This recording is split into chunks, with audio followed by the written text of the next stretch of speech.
You are now listening to The Final Word, the #1 Pacers podcast on the web, hosted by me, Raj, and my son, Preston. Pop by to listen to what we have to say about the state of your Indiana Pacers. What's up, guys? Welcome back to another episode of The Final Word, the #1 Pacers podcast on the web. I'm your host, Preston. And I'm your co-host, Raj. We have another great show lined up for you guys today. But before we get to that, please make sure you like, share, and subscribe to The Final Word. But most importantly, hit that bell icon so you'll never miss a show. Plus, it will really help us out and support the production of the show. Also, if you guys would like to support the podcast, you can sponsor us at one of the top 2 levels. Click the link in the description below, and we will shout out your business, your cause, or just your social media handle each month. So, Preston, we had a battle of the rookies. Yeah, we did. Face off, Benedict Mathurin, Paolo Banchero, however you say his name, I'm not sure. Looks like Paolo to me. But it's a rookie face-off, a showdown between the 2 candidates that are going to be up for being Rookie of the Year. And they both played extremely well tonight.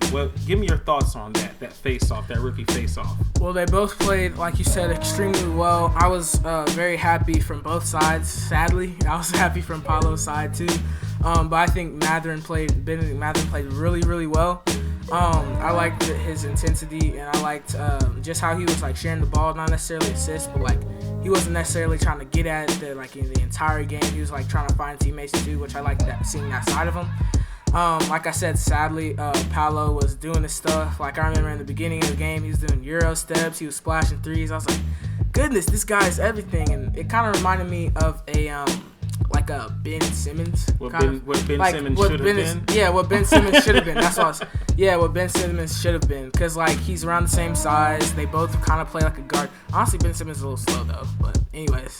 But, yeah, they're both meant to kind of play the point guard position. Well, Paolo's not really, but the way he handles the ball. The way he handles the ball. The way he handles the ball. I mean, he plays like a point guard. Well, he's the guy. He's for the that guy team. for the team, so. So, yeah, definitely. So, Paolo Banchero. Yeah. He was definitely very impressive. When I was looking, I was like, let's look at this guy. Oh, this guy's got a baby face. Oh, he can't be that good. Oh, no, he's the #1 pick. I already knew he was going to be good. I already saw clips of him before the game and stuff. I already knew he was going to be good. Yeah, I figured he was going to be good. And I mean, I heard about what he was averaging and his stats and everything like that. He averages like 20 points per game, like 6 assists or something, 6 assist rebounds or something. But yeah, he averages 20 points a game. So, but I was like, my still logic for this before watching him play and, beat the Pacers was, well, he's playing on the Magic. The Magic aren't really that good. And this was my logic before we went on this 7-game skid, and now we just, leapfrogged over to the next part of the skid. So we've lost 8. So that being said, I do have to state that my prediction. Now I didn't go any further than 8 games on my prediction, but my prediction was the 8 games. You guys can check the records. Was out of the 8 games that they were going to play without Halliburton after his injury, they were going to win 1 of 8, and so they went 1-7 over the last 8 games. So I was correct, and sadly I was wrong, because I think on the last podcast and maybe on another one before that, I thought they were going to possibly get 2. I thought this was going to be the game, but seeing like they scored 46 points in the first. I mean, and they led by as much as 17 in the first half. I don't know how much the rest of the game, but yeah, it was just honestly it was a slow start once again. I mean, the score looks close, like 6 points, but I mean, just the way I feel like they were just trailing the entire game. They were trailing the entire time. They would get within striking distance here and there, but they would never quite, get over the hump. They wouldn't. So the guy was as close as 4 points away. You could just see it happening possibly, but it just never happened. I know. I was really hoping. I mean, and then McConnell would show like flashes of greatness and like doing all this stuff. But, like, yeah, he did. But the turnovers were still a little ridiculous. They were. Not really a fan of that. We had 28 turnovers. No, we didn't have 28 turnovers. No, we only had 14 turnovers, but it looked a lot worse, I guess. Magic actually had 17. I guess I just don't want to have any turnovers. Well, I mean, the turnovers they had were very impactful. So once you see a team have like a couple or more of those turnovers that are like very impactful, and then like the team like does a monster dunk on you or like shoots a three or like gets valuable points after that turnover, like because I feel like we've had a lot of those like towards the end of the games, these recent games. So I just really don't like that. Like even though we had less, I feel like their turnovers weren't as impactful as ours. Yeah, that's probably what it was. But either way, Pacers had a nice game. Now they start their new streak. Hopefully it's not a streak, but I mean we got the Bucks coming up for Friday. I need Howard to come back, please. He's not coming back for Friday. It'd be nice if he did, but he's not going Miracle. to. I'm praying. Well, they already have him planned to come back in February, so they're not. February, okay. Well, the thing is, you have to remember this. So it's not every day we get a superstar, and in the past we have mismanaged our superstars. Now I'm calling Victor Oladipo a superstar just because that's what he was for us with the Pacers. He was a superstar for us. He's not a superstar anymore, but with the Pacers, he was. For that, this was the only chance of being a superstar for like 2.5 maybe. Yeah, he's playing ridiculous. He's a superstar for 2.5 years, and then he fell off the map, and so now he's just regular. Yeah, but we in the past we've kind of mismanaged, and the players didn't necessarily trust the medical team for the Pacers because they get them out there a little bit too soon, and then they get hurt again. So Paul George, he was hurt. Victor Oladipo got hurt, and those were our guys. So I think hopefully we will learn from those lessons and make sure we don't try to rush to get them out there. And whenever they're comfortable to come back, they come back, and start playing as well as they can from that point forward, and not worry so much about the current season, even though we would like to see more won games. But we have to think about the future because his future between him and Benedict Mathurin, whoever else they're going to keep on the team, which hopefully Miles Turner is a part of that, is actually going to be very bright, very, very bright. So they're doing the right thing. It's tough to watch these losses, but it is what it is at this point. So it's what it is. Yeah, but prediction fulfilled. Hopefully we can somehow squeak out that game against the Bucks, but we'll see what happens. And I think everybody was on my side for the prediction. Well, we would have. Even you were on my side, weren't you? Yeah, I was on your side as far as I wanted them to win. Yeah, but I was looking realistically about the schedule because guys, it was a tough schedule too. It was a tough schedule, and so that's why I made that prediction. Yeah, and that was like one of the worst times for him to get hurt. Yeah, and that was before I realized how bad they were without him. That's when I made that prediction. Yeah. if you look back, they're like, oh yeah, they played bad. It's like, but we didn't really know. When I made that prediction, we didn't really know how they were going to respond without him. But I could see the value in Tyrese. Oh, 100%. And I was like, okay, this game is not going to be the same when he's not out there. And I was correct. It was not the same at all. But TJ, I want to talk about TJ right now because TJ is looking like he wants to be something like an all-star. What do you think about TJ McConnell and his play? Oh yeah, like I said, flashes of greatness during this game, and he's made flashes just like in a general entire game, like that game against the Bucks. He was playing phenomenal. I remember he was like 100% from field goal. I think it was till the second half. But this man is playing really incredible. His passing game has always been on point, but he's keeping up with that. His scoring ability, like the way he can just like if he can't get in there and get the drive, then he'll like do a little what's it called? Fade away. He'll do a little fade away. Yeah, he can do the Euro a little bit too, his little tiny Euro, but his fade away it's like a fade away jump shot. It's like half fade away. He has that master because he's not that tall. I know. He has to be able to shoot over these centers and power forwards and whatnot, and whoever else just happens to be taller than him. So he's definitely mastered that. If he didn't have that shot, he'd be completely worthless in the NBA. Other than his ability, to push the pace. Shot. I won't say completely worthless, but pace, he can push the pace. He's a pest on the defense. He really is. And then I like how he'll like get in there and then he'll talk some smack too, because he's like, hey, I ain't no pushover, you know what I'm saying? So yeah. So I love some TJ, and you did mention how he was perfect in the game against the Bucks. Oh yeah, he was perfect almost the entire. And even though he was still like 70 or 80, something like that from a field goal at the end of the game. So yeah, but this game he actually was perfect. He was perfect. He was 8 of 8. He hit 100%. I didn't even realize that. Free throw, and he was 8 of 8. He had 17 points this game. That is crazy. He was perfect this game. He had 8 assists. And so even though, I'm not gonna say even though he only scored 17, because 17 is a good amount, especially for him. Darn good. That's pretty darn good for his. But he's really able to get these shots that are like good quality shots. He's not chucking up anything like Duarte does. Sometimes he gets in the habit of that, but he's not chucking up any shots. He's taking good shots, and even on the tough ones, he comes out and comes through with them. So I'm very happy with how he's been playing. Oh yeah, TJ's been great. And speaking of how he has to take his shots, so let's talk about the size of these Orlando Magic guys. Oh my goodness. These guys, they're all 7 foot. It feels like they're all above 6'10". Yeah, Miles Turner was looking average height out there. I was like, oh my goodness, Miles Turner, he's not like over 7 foot. He's close. He's like 6'11". But he was looking like average height. It looked like everybody was his height out there. Yeah.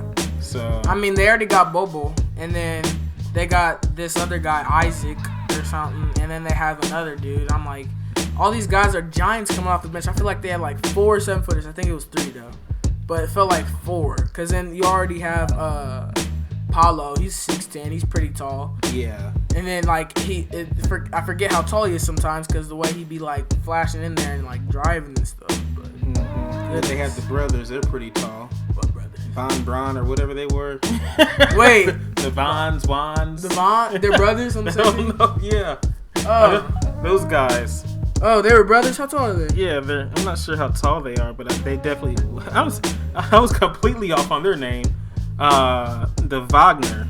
The Wagner. The W is like a V. Yeah, it's pronounced. It looks like Wagner, but they say Wagner. Wagner, yeah. Because they must actually be from Germany or something like that. Yeah, because if they were from over here in America, they did say Wagner. And then that's just a weird name anyway, so for over here at least. Wagner. That might be a popular name over there. You don't know. That might be the Chris for America. Yeah, well, that's their last name, Wagner. But that's their last name. Okay. Mm-hmm. But yeah, it was a good game. Hopefully Miles Turner.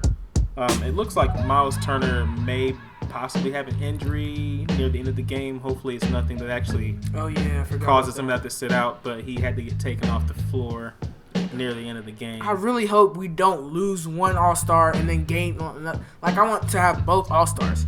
And then you might be like, well, Miles ain't an All-Star. Well, I have to disagree with you there because he's been playing really good tonight. What was the stats? Miles, he had 23 points. This dude averages. He's going up in his averages. Yeah. To around like 20 points because I think he already had 22 points. Yeah. He's going up in his averages. He's probably almost averaging, if not already, like 20 points per game. Still around like 1.7 something blocks, 2 blocks around there. And then he's still getting a good amount of rebounds. So this guy's definitely an all-star. He's not the most flashiest all-star at times because he can be flashy. But, also, like, if we're talking about not flashy, what, Spiffy? No, the guy who's slow. We were talking about him earlier. Oh, we were watching the clips. What's his name? Not Vucevic. Vucevic? No, Djokovic. No, not Joker. That's the nickname, right? Is it Djokovic? I'm not sure. Joker? Jokovic. Is it Joker or Joker? Dang it. I don't know. The big loaf of bread guy. Pillsbury. But yeah, he's not the most flashiest, and he might win 3 times in a row for MVP, which is ridiculous, I think, because this dude is mad slow. And how did he win 2 times? So I'm just confused about that. I don't know. But hey, guys, we're going to go ahead and transition real quick. I'm going to interview my next guest without Preston, unfortunately. But Bye, guys. he will be with us for the next show. Preston, thank you so much for co-hosting this much thus far. Oh, yeah. Peace. All right, guys. So we have our favorite guest, my dad, Mr. Reed, to take us away with the last half of this podcast. So, Dad, what did you think about that game? Well, as I always say, the game was really exciting. We don't always get the results that we want. But, one thing about our Pacers is they just won't give up. So they keep coming. I guess that sort of reminds me of, like I was saying to you about Benedict Mathurin. One thing about him, he stays on the attack. He just keeps coming. Right? Even tonight against the Giants. That's what I call them. Those was a bunch of tall guys. The Orlando Giants. That's what they changed their name to the Magic. Miles had to work overtime. Yeah, he did. I'm sorry, you just gotta do what you gotta do. Yeah, exactly. One thing about Mathurin is he just keeps coming. And the interesting thing, he's not gonna back down, not intimidated by anything. Yeah. So one thing I'm trying to figure out is, with all the size they had, what was going on with Jalen Smith? Why didn't Jalen Smith play? Now, that's a good question, and that was the same question I had. I'm like, okay. He's one of the biggest guys you got on your team. It's like, why is Jalen not playing at all? There could be some problems. He could have some physical problems going on. I don't know. Or, once again, getting in the flow because of the players and the style that they were playing in. But that's a question that still needs to be answered. Yeah. Why no Jalen Smith? I mean, he never showed up. Not at all. No, he didn't. Well, he showed up. He was at the game. Well, yeah, he was at the game. That was it. He got his paycheck.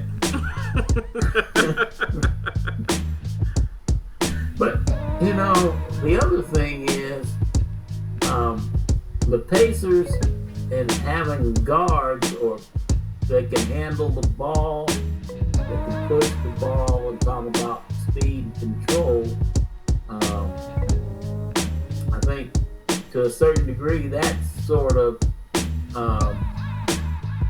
necessitated the fact that they would take Jalen out. Yeah. Because basically you're playing against a four-guard offense. Yeah. Well, they didn't have them listed as guards. They had them listed as forwards. Well, you can list them as forward, but if a person can play forward or they can play the two-guard position, or, because basically it's just the shooting guard. I mean, there's basically only one point guard. Of course, you look and you see the Pacers try to come up with 2-point guards. Yeah, we struggle with that. Right. And you really tell when TJ would go off the floor. Yeah. Okay. And TJ had a great game. So he's looking like he wants to be an all-star the way he's playing. As of lately.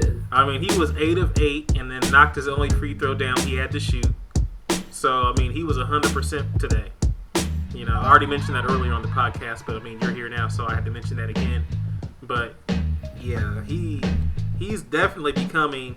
Actually, I always liked TJ when he was here, but he's becoming one of my favorites for sure for this Pacers team. Besides, Benedict Mathurin and Tyrese Halliburton and Miles Turner has become one of my favorites this year. I've always liked the potential Miles Turner has had, and he's definitely showing it's not just potential anymore. So, but yeah, Yeah, TJ's been playing extremely well. In regards to Miles Turner, and anyways, it looked like he had a foot injury near the end of the game. Did he come down on his foot wrong or something? I don't know. I saw that and I was wondering, was it his foot or did he get kicked in the shin? Yeah, I don't know what it was, but he wanted to get taken off the court. I do know that. So, and eventually they did get him off of the court. Fortunately, he was able to deflect one of the shots that was being made, even though he was still in pain. But hopefully it's nothing that lingers on to Friday. If he got kicked in the shin or stubbed a toe, or I don't know what happened. Well, maybe that means we'll see Smith. Darren Smith will come back. Yeah, maybe. I don't know. I don't know. Should we give up on wanting to see Tice this year? Well, Daniel Tice is going to be playing with the playing in the G League, and I think that's to get his feet back under him. Okay. And I think there's enough games left that he'll get some playing time. Okay, yeah, we got 32 games left, so can't believe the season is more than half over at this point. So we still got some good games left. Hopefully, Pacers can make it into the playoffs. I'd definitely love to see them in the playoffs because we haven't really been in the playoffs in a while, have we? No, we haven't. We haven't. So it's been a couple of years at least since we've been in the playoffs. So not more. I think it's at least 2 years, but yeah, hopefully something can happen. Preston was saying he wanted he wanted Halliburton to come back for the Bucks game. He was hoping Halliburton would come back in the middle of this game.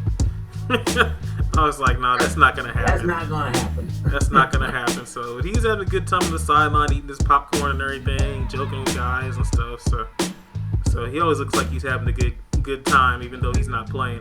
I think some people don't like that. They don't like to see one of your injured players on the sideline looking like they're having fun, eating anything or whatever. What do you think about people who don't like to see the players have fun or enjoy themselves? They just want them to look like they're in pain and misery because they're not on the floor. Well, personally, I think those people are the ones with the problem. I mean, the players do what they get paid to do. When they're told to dress, they dress. When they're told to get on the court, they get on the court. When they're told, well, look, you're going to be sidelined for a week or two, orders are orders. Mm-hmm. Okay, so one thing, you never have a team that listens to its fans. If the fans are going to make the calls, then that means you negate the coach. So what's the point in having a coach? Mm-hmm. And again, if you're going to listen to fans, which ones do you listen to? Because some of them would say Mathurin should start. Some of them would say from the beginning that they shouldn't even been drafted. So you look at the draft picks and the players that are playing. Oh, and by the way, people still keep saying Buddy Hield can't play defense and he doesn't pass well. He made some beautiful passes tonight. Yeah, he did. Yeah. So, he's doing that. He's deflecting balls. So he's playing defense. Yeah, he had 4 steals tonight. Mm-hmm. He had 4 steals. He had 5 assists. So, I don't know this whole thing. His plus minus is only -2. But I don't know this whole thing about people still not wanting to keep Buddy Hield for whatever reason. We're talking about now he can't play defense. Now, I will say this. The Pacers defense is just not what it used to be not long ago. I mean, we used to have a top defense in the league. We'd be top 5, top 2 sometimes number 1. I remember we were number 1 defensive team when we had Paul George and David West and George Hill and Lance Stevenson, and we were number 1 defensive team, and now we've just kind of sunk to the bottom half. You know, we're 20th in defense now, and I feel like that's a big reason why, you know, personally, I think we're losing these games.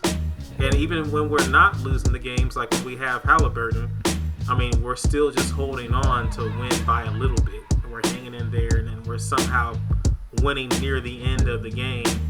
And I just feel like that can be stressful if you're always trying to win near the end of the game. I mean, I just feel like at some point in time, you just want to, you know, get a nice little 20, 30-point lead and just blow some teams out. I don't know. I'd like to do that, you know. I'd like to see it. Well, you know, one thing I think stands out when it comes to the Pacers defense is they're playing more guards. And when they do that, they actually get smaller.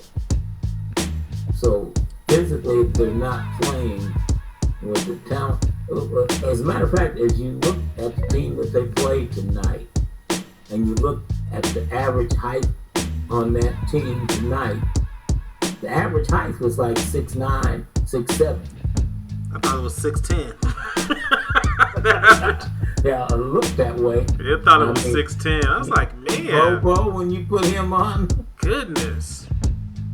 Man, so what I'm saying though is physically they didn't have the bodies to throw at them and then still have good ball control. Yeah, they didn't push the ball.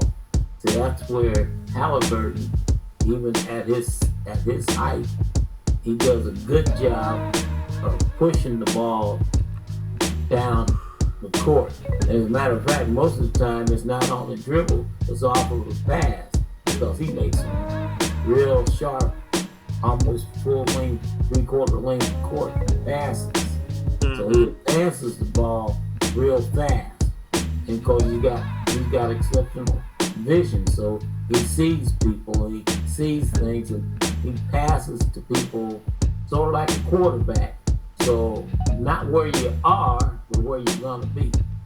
Yeah, he does this thing to where when he's about to get the ball inbounded to him, he'll do a quick preview of the court that's in front of him, and then he'll go back, look back for the ball. So now he knows where guys are that are ahead of him, and so it enables him to, you know, think, you know, a little bit faster, so he knows what kind of move he's gonna make, you know, sooner rather than later.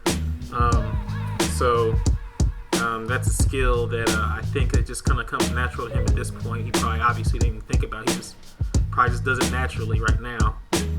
But yeah, we definitely missed that kind of play from him. If we could somehow, because we didn't have Nembhard today, and we didn't have Nembhard in the last game either.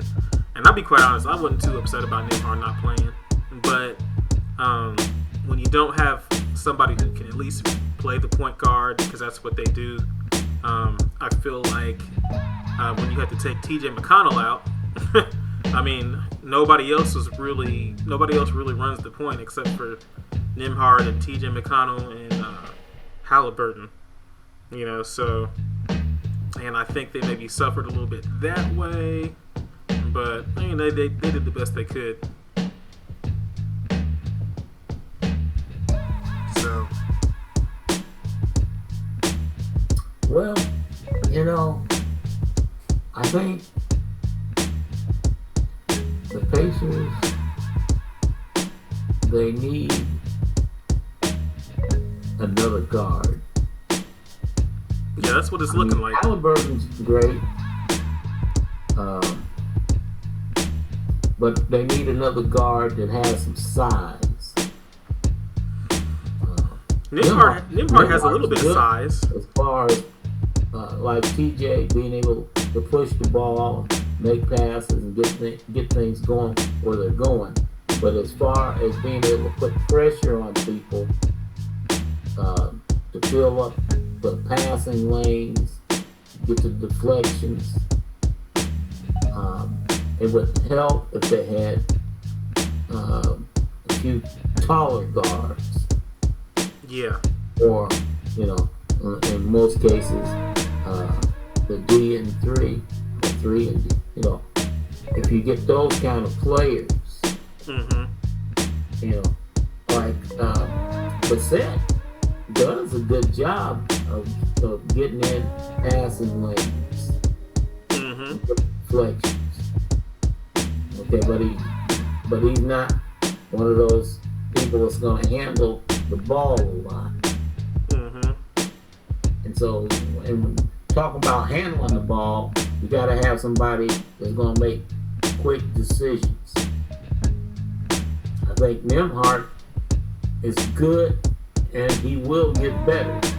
That once again, keep reminding ourselves that this is a young team, and so they're going to physically get bigger. They're going to physically get stronger, and they're going to mentally get stronger. So they're going to be more mature and have more experience and are able to react and respond to situations on the court at a faster speed. So I have a question for you. So I'm sure you remember Dan Burke, correct? What about Dan Burke? I was just saying, do you remember? I'm sure you remember him. So right now, I mean, because he was thought to be, the defensive mind for the Pacers. And he's with the Philadelphia 76ers right now. He's been there for some years now, a few years now. And the Philadelphia 76ers have they're number 3 as far as defense in the entire league right now. I didn't look that up until just now. I just wondered. I was like, what could have been one of the keys to our defense being where it was at? And then they'd say, well, we still had McMillan, and McMillan was a big part of that as well. When we had McMillan, obviously we don't have him now. I'm not even sure what our defensive rating was when we had McMillan, but that was one of the things they said. But Dan Burke is over at the 76ers, and he is apparently doing something right. So, how important do you think it was for him to, be in the Pacers organization? I'm really not even quite sure why he's not in the Pacers organization. They just wanted to kind of clean house or something like that. Because somebody else offered to pay more. Maybe. I mean, maybe they did. I don't know.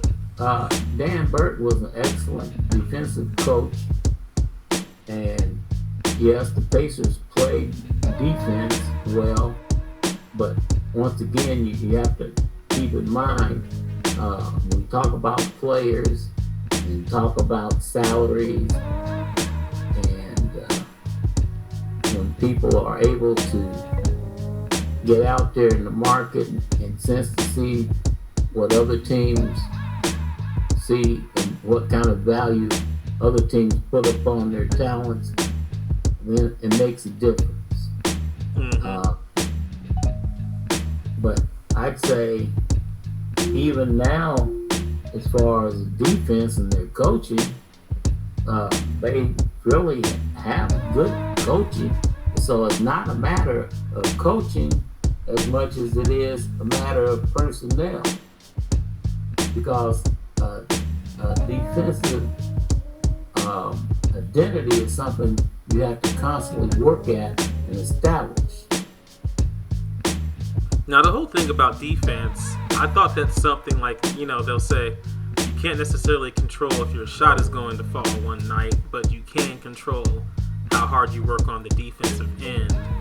So, that being said, I mean, is it really just effort to want to play defense well?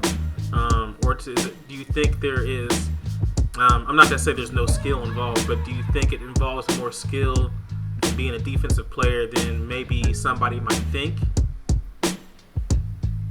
I'd say yes. I think there is much more skill into playing defense.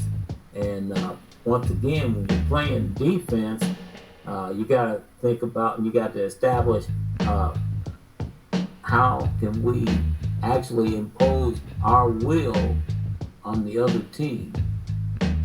Can we force them into certain situations? Can we force them into when they bring the ball across mid-court? Or can we force them into those corners where they're going to have difficulty, where basically they have like three defensive positions? I mean, because once you cross over the half-court line, if you trap that person there in the corner, they've only got two ways to go. They can go back to the left or right, which would depend on which corner they're in, or they can go straight forward. Mm-hmm. And if you can trap them, once they cross that line, they can't go backwards. And so that's where you look to trap people, and you teach your players to keep the ball out of those corners. Mm-hmm. You bring the ball across mid-court, get it to the man in the middle. Mm-hmm. The man in the middle gets the ball. Now, one person can only guard one position. That means there's, as far as escape and ways to go, they can go either right or left. Okay, in which case, they get themselves open to make a pass, or they can get themselves open for a drive to the basket. Mm-hmm. Move things around. But I think, once again, when we look at defense, you got to know, as a team collectively, what you're trying to do on defense. Sometimes the defense or the coach will tell them, okay, we're going to play a zone. When you go and you fall into that zone, what are you trying to do? We're trying to keep people out of the paint, so they don't get the paint touches. We keep them away from there. So we keep them in front of us. So there we're more in position then when they get a hold of the ball to challenge that three-pointer. We run them off the line. Mm-hmm.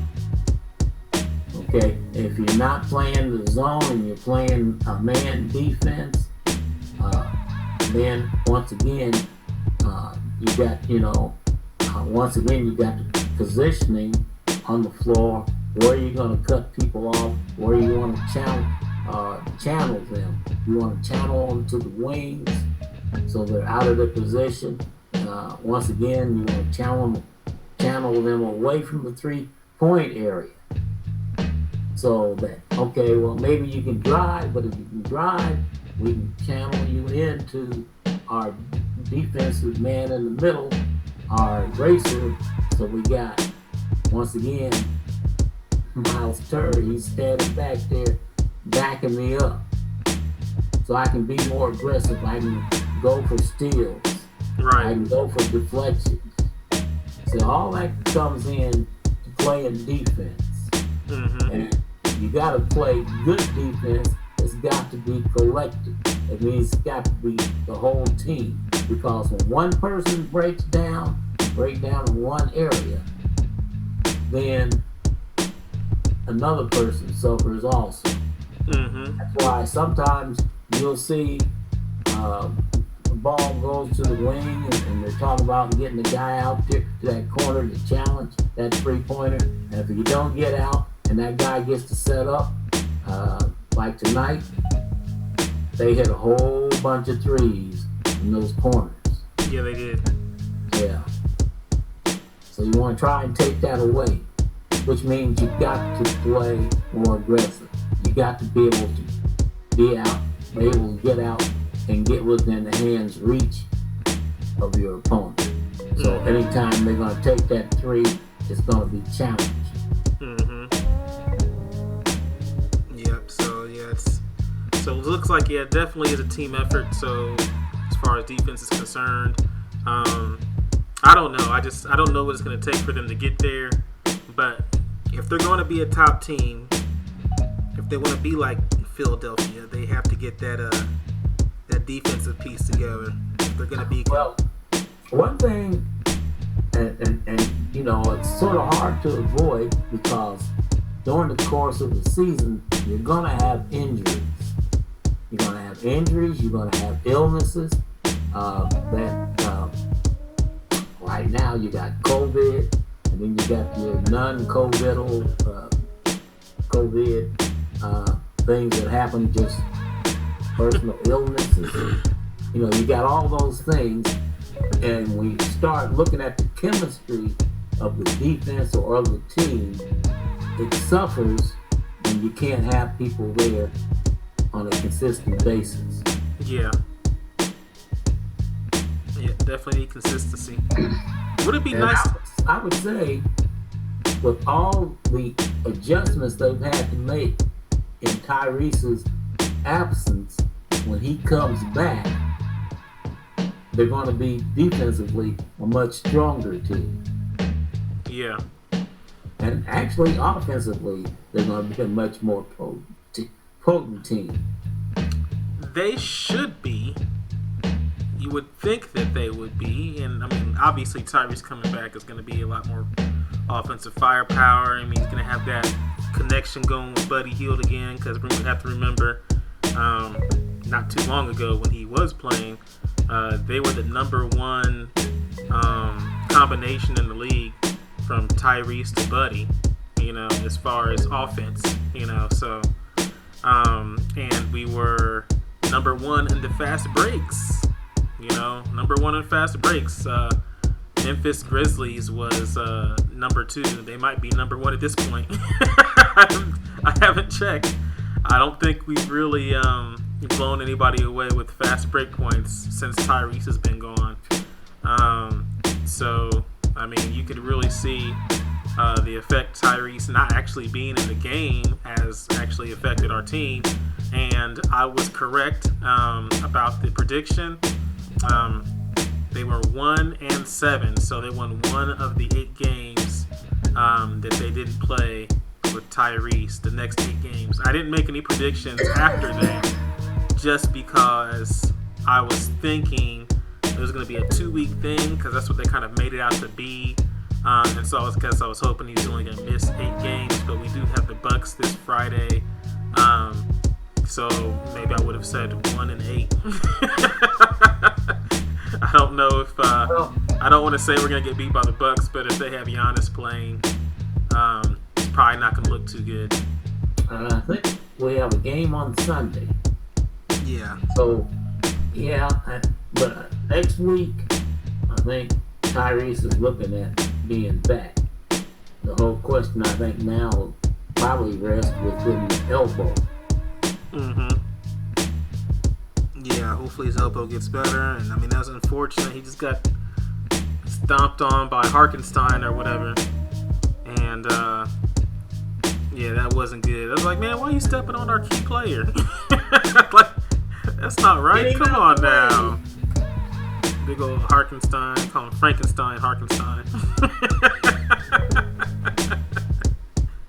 But yeah, we got the Bucks coming up on Friday. And then we have, we're going to be at Memphis on Sunday. See, this is just not looking good. This is not looking good. We're going to be in Memphis, probably with no Tyrese, against the Memphis Grizzlies. And that was... Well, you just got to do what you got to do. Yeah, maybe Jalen Smith will be looking to get some payback on John Morant. Yeah, with that assault. Maybe that's why Smith wasn't in tonight. He's getting ready. Yeah, he's getting ready for that matchup, so I don't know.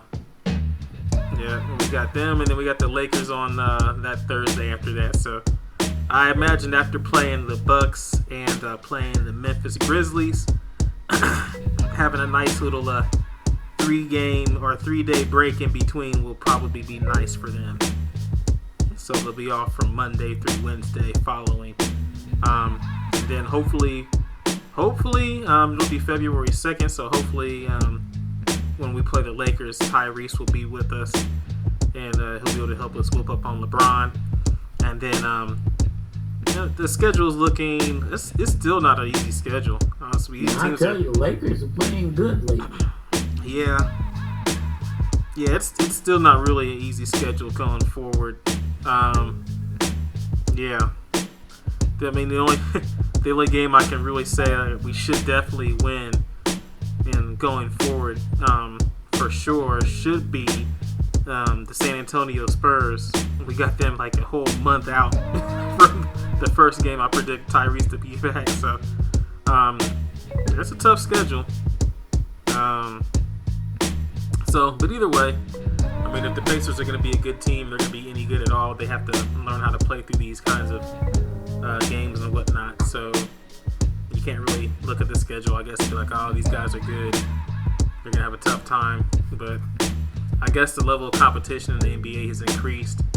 I guess I remember Coach Carlisle saying in all his years of coaching, he doesn't remember being this much parity in between the records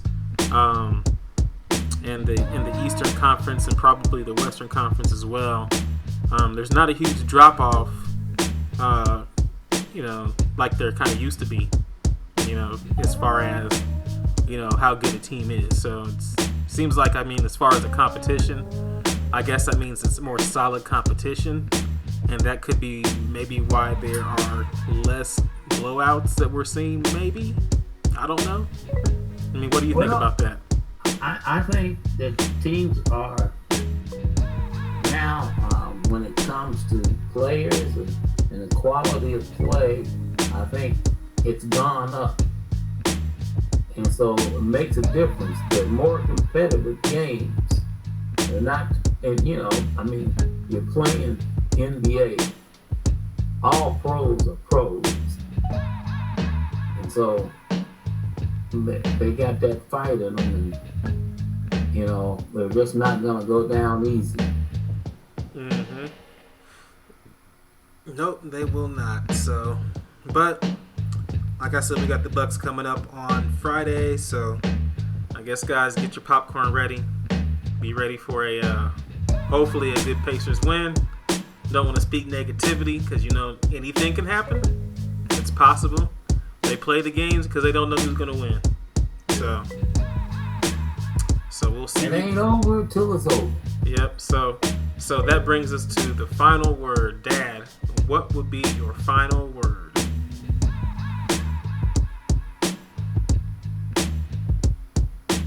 Think. Think? Think. No, okay. Think. Why is think your final word? Think before you pass. Yeah. Think before you cross that line. Yeah. Think before you take that shot. Think. Just think. You gotta think. Yeah. And you gotta think that we always have a chance. Yeah, you have to think and believe, I guess. But my final word is not believe. Since we have lost, my final word is reverting back to Tyrese. So that is my final word one more time. And it'll probably be my final word on Friday as well.